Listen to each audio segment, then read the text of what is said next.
biological dad and my mom divorced, but she remarried. My stepdad was awesome with me growing up, Yeah. and I still have a relationship, good relationship. I'm developing a good relationship now with my father, but my stepdad, at the time, he stepped in and was definitely able, and he wasn't perfect, but what I was able to see from him in terms of what he was trying to do, the effort that he put out, it really helped me, I think, in this relationship to have a better idea of what it should look like, even though I didn't have a perfect picture, but having a good idea of what it should look And like. I didn't really have anything. My mom and dad divorced, and they're still divorced. And my mom is still not married. My dad is not married, so I didn't really have anything to go off of at all. Great people, but Yeah. the whole marriage thing. Yeah. And so they divorced when I was 9, and so it was just my mom and my siblings, and I just knew that this is the problem I had too when I was younger. I had this thing when I was in 5th grade. I remember it so clearly. They were saying, "What do you want to be when you grow up?" And I said, "I want to make sure I'm successful." 5th grade. You remember me telling you this? Mm-hmm. I want to make sure I'm successful, so when my husband leaves me, then we'll have money. The kids will have money. I help support the kids, because I can see the struggle that my mom was having and all that kind of stuff. And it was like, so and you see a pattern in your family where you have a couple that's married, and then they have kids, and something happened, and they're divorced. And so you have this constant pattern, and that my mind as a kid thinking, okay, so That's one day the norm. I'm going to get married and then make sure I'm successful enough so when he does leave or we do divorce, that we will be good. Like, me and my kids will be good. Granted, I don't have that mindset now. That was when I was a kid. And coming into this marriage and not really knowing what I'm doing, not really, and the idea of leaving seemed like the best option.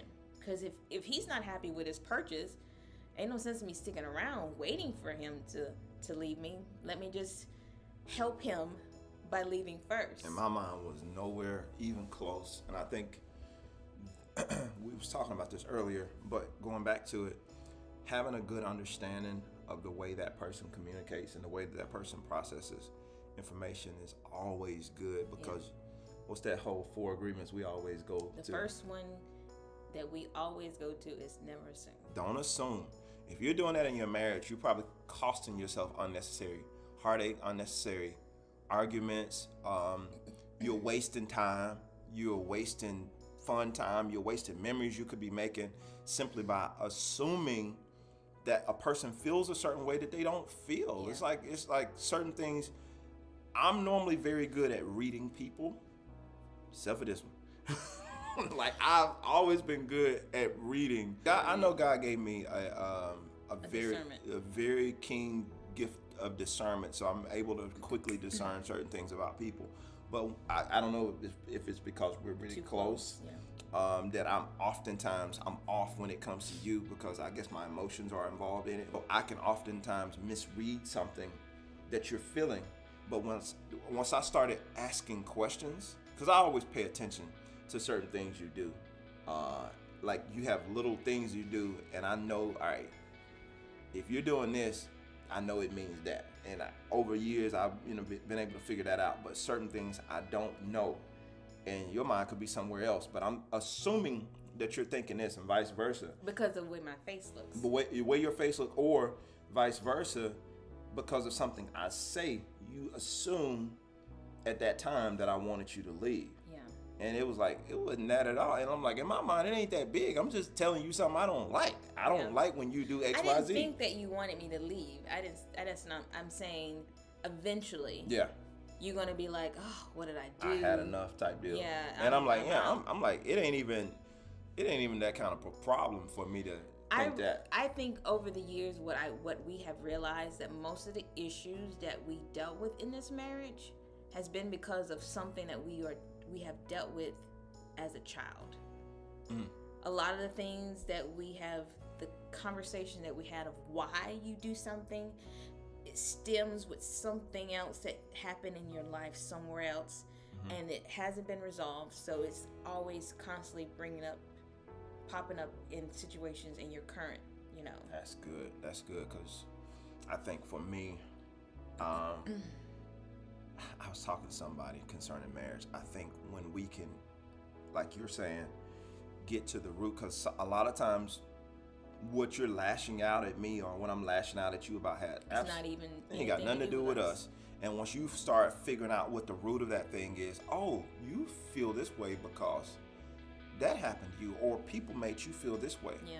And then you can reassure your spouse that I ain't on that. Yeah. Like I don't even think about you that way. I don't even look at you that way. That thought that you have about yourself doesn't even cross my mind when I look at you.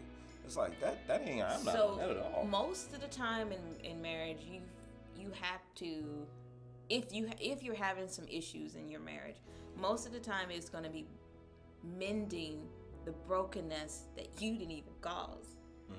You're just there to help.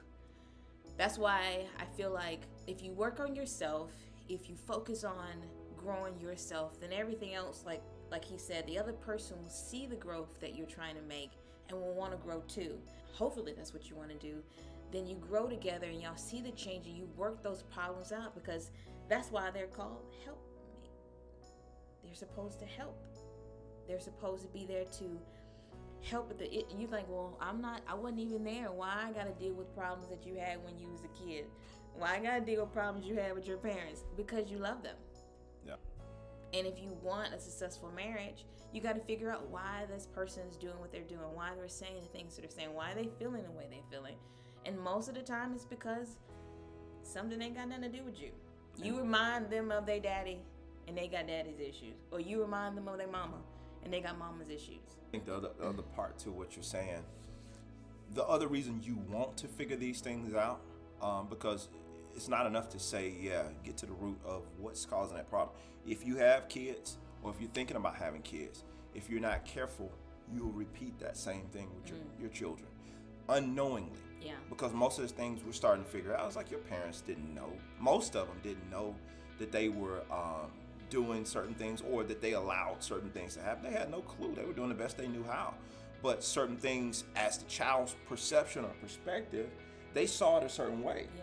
Because like you might have been just focusing on the fact, hey, I got to finish all this food. I ain't got time to deal with you right now. Yeah. Or say, and now that child thinks, Mama don't want to play with me. Mama don't want to have anything to do with me. It's like, and if you do enough things around that to reinforce that messed up, because this is a child thinking this, to reinforce that thought, if you do enough things, now that becomes part of their belief system. That mama don't care about me. Mama don't care about me. So everything they do now is acting out, because I feel like mama don't care anyway. Yeah. So I'm going to do this, I'm going to do that. And the same thing with dad. If dad is not around, if mom and dad separates, whatever the case may be, that child develops a mentality, and they develop a belief system of abandonment. And so that's all they know. Yeah. So they start having unsuccessful relationships and start you looking at it, I can't find the right person. No, you are afraid that if you connect yourself with the right person, that person's going to leave you. Because your parents left. And it was actually the right person. So you think, well, yeah. I'm going to become too much like my dad. If you had an abusive father and that kind of thing, you have that fear of becoming like them if you are in a serious relationship. So now you avoid relationships altogether and all that kind of thing, instead of just going ahead and taking a chance, not on yourself, because if you're leaning to your own understanding, you're going to fail. Yeah. But if you lean to the God that's within you to develop you, and you're dying, Romans 12:2, you're dying to yourself daily and becoming more and more like him, he'll show you the way that you should go. He'll show